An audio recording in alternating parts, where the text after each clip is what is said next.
for a couple of years. I think this, like, he has to really win this fight. Yeah, right, so let's throw this in. So he wins. What happens next against AJ or Fury? Is that the way it's going to go? That's the way fight the winner. That's the He's way got to fight the winner. Yeah, that's the way that they're picturing. How's that going to go?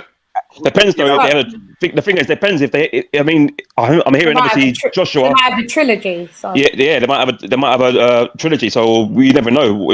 Obviously, if they have one fight, say Joshua wins the first fight, and Fury wants to exercise his right for a rematch, they have another fight there.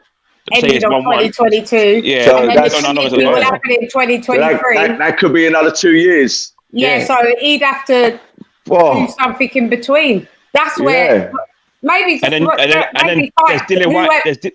Fight who wins for Povetkin and White. Yeah. That's what I would look at more. That's the best bet, isn't it? Yeah. Yeah, that's where he'd have to go. And then if he beat, if Dill didn't beat Povetkin and Povetkin won, and then it's Joyce with Povetkin. Povetkin's already 41-2. So then by the time you'd be fighting an old Povetkin. I think Povetkin personally. I think it's all right. I think Povetkin personally, if he doesn't win this, reckon he'd just retire. I don't think he'd carry on going. This is Povetkin's last shot at a world title for me as well. I believe, obviously, being a former world champion, I believe now this is the time he needs to repeat that performance and get another win, and then maybe fight the winner of Joshua. I don't think that'll happen. But I don't think that'll happen. Yeah, me too. I think Dillian's got to come out the way he used to fight.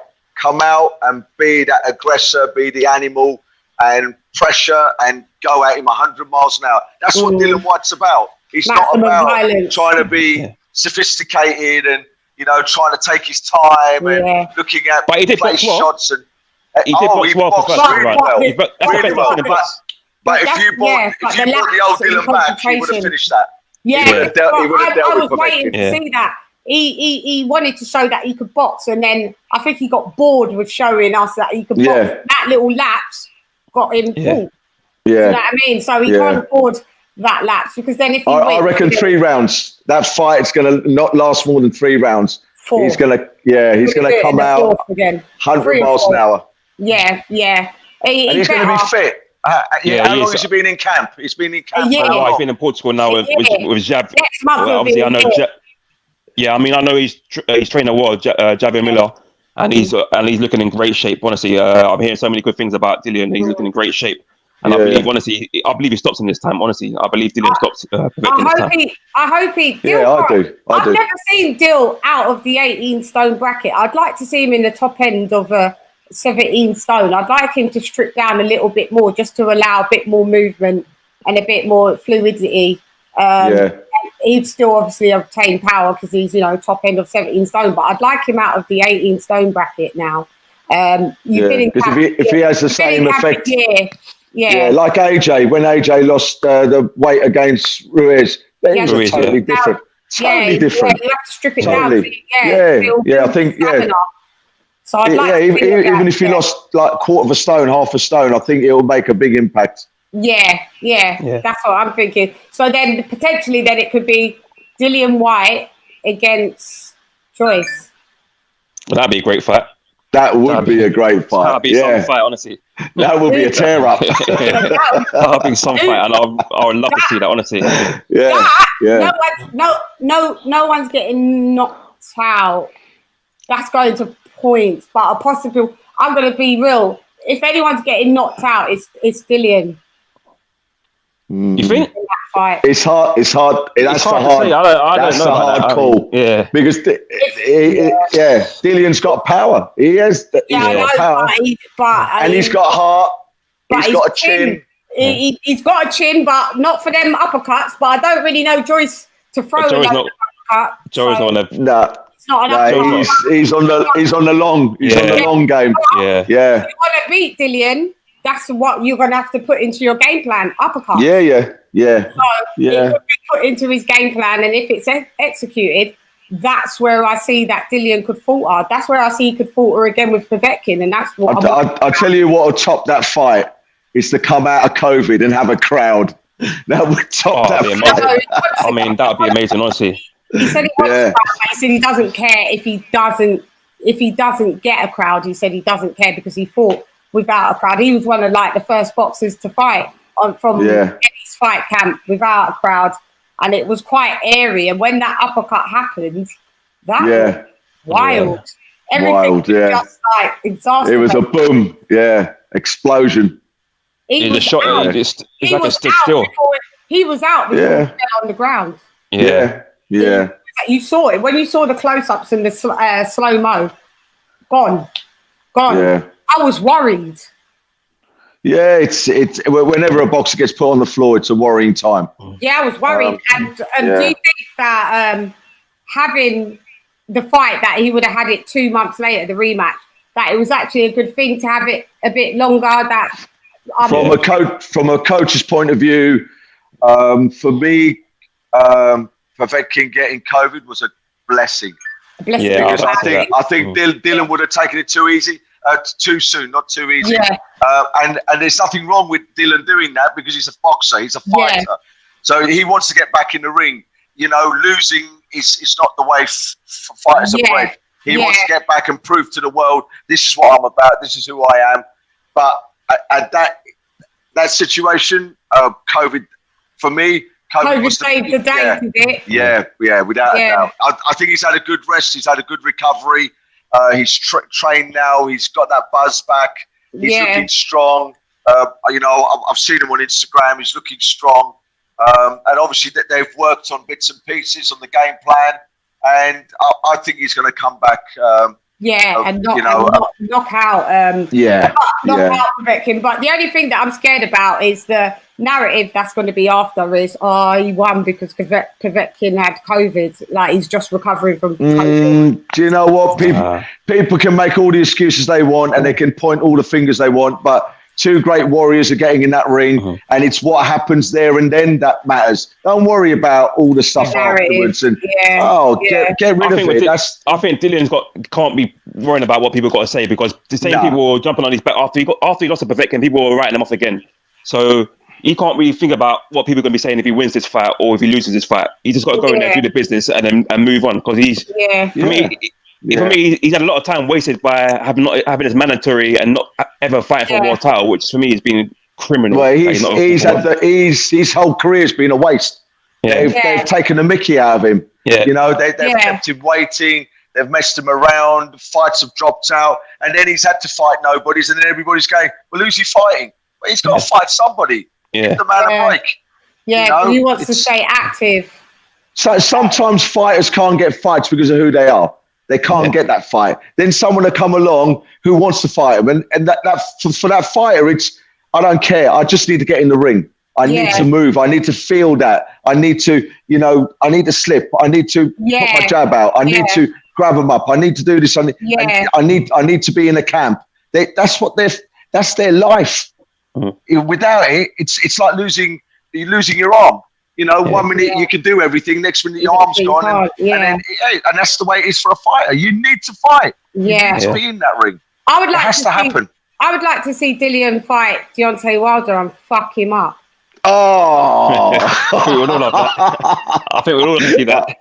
But the biggest downfall is Wilder's got that. He's got that magic hand. He's got the right hand. He's got listen. And he waits. He said, you lot need to fucking be aware and be on point for 12 rounds. All I need is 2 seconds. That's the truth. Yeah. Like, if you watch back any of Wilder's fights, on the cards, round after round, he loses every single round. He loses. Until that one punch. Right. That one punch. The thing is with Wilder, not many people have pushed him back, made him fight on the back foot. Apart from Tyson Fury. Yeah. Apart from Tyson Fury. No one's made him he was confused. He was confused. He didn't know what to do. Didn't have a clue. Even his corner, if you listen to some of the instruction, when he was on his back foot, there was nothing clear for him. They weren't saying nothing to him. Yeah. You know why? Because the stuff that they would want to say and could say, it came out later. He didn't want to hear anything in training. He didn't want to adapt anything else. He wanted to be smoke blown up his ass. and just told to be dependent on the right hand. He literally thought his right hand was his always. There's nothing worse. There's nothing worse than a boxer who thinks he knows better than his coach. If you've got an elite boxing coach who, when you're a coach, you're not just a coach. You know, you're their mental well-being. You can see little indications when they're in the ring if they're into a panic. Mm-hmm. You can read that person like a book, and you've only got there because of your coach. You know, you think these people, they all come into the gyms and they can't throw a punch, and who teaches them? Then all of a sudden, you get to a level and you think you know more than that coach does. Then coach your fucking self. Then. Yeah, well, yeah. You know what I mean? It's going to have to. Coach yourself. Yeah. I'd love to see that fight. He was calling out Dillian, and then all of a sudden that stopped when Dillian was like, "All right, I'll fight you if I'm not." I'd love Dillian to fight him. Yeah. I love Dillian because I just pray that he'd get that knockout. I would pray for that. Wilder will duck that. He is not fighting. Right. Yeah. But I heard that there's some form of pressure that's being applied by the sanctioning bodies that is a potential fight to happen. Good. I believe Wilder wants it more now because he knows that obviously he lost to Fury now. He's got no belt. He can't. He needs that step. He needs that fight. That step. Yeah. It's always. That's what they're saying. That if Dillian White wins against Povetkin, Wilder's best move is to fight Dill because that puts him all day long. Yeah, all day long. Back into the runnings for him. So you think Dillian hasn't had many fights? I'll tell you, the end of this year, the start of next year, he could end up with 2-3 fights in a year. It'd be brilliant for him. I wish that would happen for him. I really do. Saying that, do you think? Because I said this on one of my last shows that I feel that boxers don't fight enough, and all right, depending on what weight cut, I feel that heavyweights should fight a minimum of 2 fights a year and a maximum of 3. Yeah, I'd agree. I agree. Yeah, I agree. One in January, February, one in May, June, and one in December. I remember when Mike Tyson was always on the telly. He'd be fighting five fights in like 6 months. He was always fighting. Do you know? For me, and maybe I shouldn't say this, and I'll probably upset a few people, and I don't mean to do that. We don't care. You know, I do. I don't want to be on here to upset people, but I think we don't business, Andy. We don't care. I think the modern day boxing is too protected. It's too much about let's build them up. Let's get, 10, 15, 20 let's do the cherry picking. Bouts, and you're 20-0. Let's get up the pecking order. You know what? Let's protect the O. Yeah. The O's everything. You know what? Them boxers are there as entertainers. They're there to entertain the crowd. Everyone's on a Mayweather. Let's do it. You're not. Yeah. That's why I love Dillian White, because Dillian White wants to get out there 2-3 times a year. He don't care. He don't care. He's an old throwback for me of a heavyweight. Look at the old back of Tyson, Lennox Lewis, all these guys just want to fight. They're not really bothered about. He'll go out on his shield. He will fight until he goes out on his shield. Old school of boxing.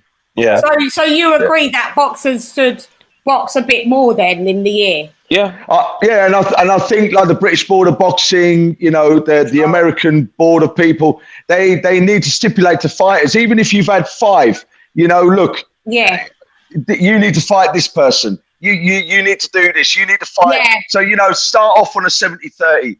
You know, within 5 fights, you should be doing a 60-40. Within 10 fights, you should be doing 50-50. Yeah, well, I don't get all this. Sometimes you could do a 60-40 and then split the gate, like or PPVs or whatever. Like, there's always more incentives. I don't understand why people like this with this Errol Spence, and just going off topic a bit with like these Errol Spences and Bud Crawford. Errol Spence doesn't want to fight Bud because he feels that he should be 70-30 or 60-40. Mate, if you feel that you can knock him out and fucking get 60%. What's the fuck wrong with you? 60% of fucking $5 million. It's still a lot of money. I like 60% of £1,000. Yeah, because nothing from nothing leaves nothing. 60% of zero is zero. So like, if you're not fighting, your 60% is nothing. It's just like, I just don't get with all this why people, this bartering is just like, it's holding up the divisions. It's holding up sick fight. But Shan, it's changed. It's changed because of COVID. People are fighting 50-50s a lot quicker now. Because they want to fight. So COVID's done us a favour.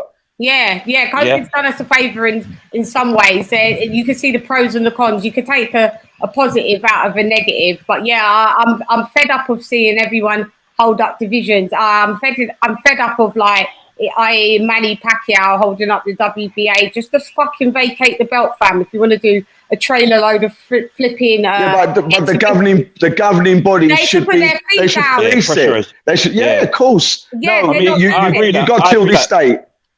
I agree with that, Andy, because you look at Josh Warrington recently. He's had to vacate his belt because they put pressure on him. IBF put pressure on him to fight Kid Galahad. So why can that not be the same with lacks of Manny Pacquiao and WBA? I think these governing bodies pick and choose who they want to put pressure on. Of course they do. Yeah, because then they know they get more sanction fees from the person that holds the most weight, and it's all about the lolly. It's all about, and that's the unfortunate thing about boxing now. They're pulling the beauty out of the game. There's too many belts. There's too many belts. There's too many. It's like you got promoters controlling the fighters, controlling where they're going, and not saying all promoters, not saying all fighters, but they'll see a fighter who can sell tickets, keep him safe, because he's sold 200,000 tickets. Next time we're going to sell another 200,000 tickets. Let's get a bigger stadium. Let's protect him. Let's protect him. Let's protect him. Yeah, a world champion. It should be a world. You should go anywhere in the world because you're the champ. And you shouldn't be scared to fight anybody. I think the boxing business has always been prevalent in boxing, of course, but I think it's now becoming more business than actually fucking boxing. Boxing, for real. Yeah. Yes. I spend most of my time watching the promoters go back and forth on the fucking telly more than the fucking boxers. Yeah. And the boxers don't even talk anymore. The promoters say, are like they're the boxers now. Yeah, or the coaches. It's wild. Let the boxers get on with it, man. It's their glory. It's their stage. It's not about the promoter, the coach, or anybody else. It's about that boxer. That's what it's about. Mate. It needs to go back, and this is what I'm saying. And then you introduce all this YouTube shit. Go on, Shan.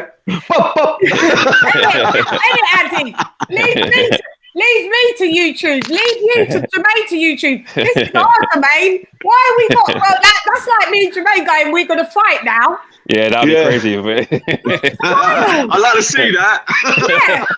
So I don't think I'll be getting in there anytime soon, mate. It's just wild. I just don't really understand it. It's just like, stay in your lane, man. Like, YouTubers just be YouTubers. I don't mind YouTubers wanting to fight other YouTubers. But when I'm just seeing this YouTubers want to be like Floyd Mayweather, like, I love him. I did a special on him, and it's just like, why are you coming out of retirement to just do one of the Paul brothers? Money. He's called Money Mayweather. Money. It's got, like, just stay home. Yeah. Like, you're a legend. You've got a massive legacy. Like, we don't. It's just like you're going to be fighting what is he, a cruiserweight? How's that going? I'm not even sure what weight class he is. It's a cruiser. Well, Jake Paul or whatever the other one is. Two of them, I get them mixed up because I don't really care. They're both cruiserweights. I thought they was heavyweights, but they're both. I was corrected the other day by Travis. Cruiser. They're cruisers. Is that what they are? I don't even know. They're cruisers. So where's Floyd going? I don't even know. What is this? What? I don't get it. This is he wants 51-0. That's what he wants.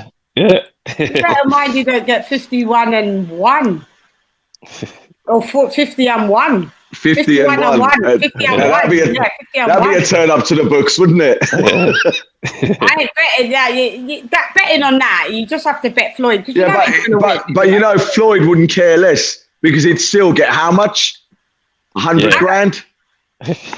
100 million. 100 million. Sorry. 100 million. Yeah. If I 500 grand, I'd get my Kleenex tissues out.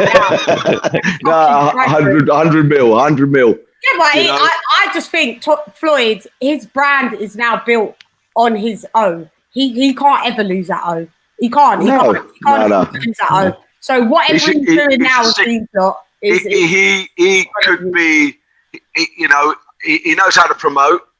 He knows he's been in boxing all his life. His uncle and his dad are probably, you know, two of the most famous people on the planet when it comes to coaching. They were, you know, they were good boxers. Yeah. They're very technical trainers. Yeah.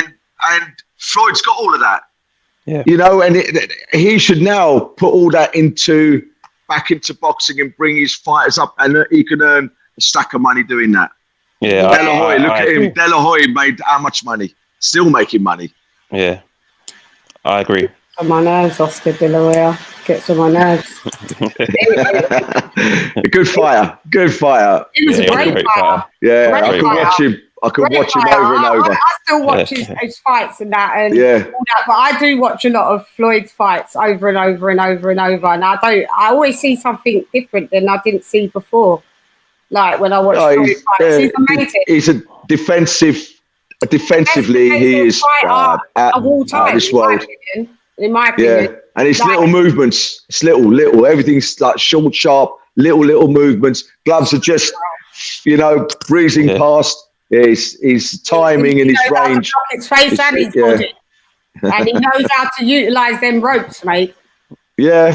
Yep. And ropes help him with his movement. Like without a doubt. He's a G. He's a G. What's Destroy YouTube saying? Well, you want to destroy YouTube, then you wouldn't see us if you destroy YouTube. And it's still Bomb Squad all day. And we do like AJ, Usyk, Dubois, Joyce. We don't like Dillian and Queen Fury. And Queen Fury, though. They're calling your guy Queen Fury. Oh, well, I don't know about that. He ain't my guy, so I don't mind you can call him Queen Fury all day. He gets on my nerves as well. He'll never take an interview with me. He'd be like, yo, this girl has slewed me. Slewed.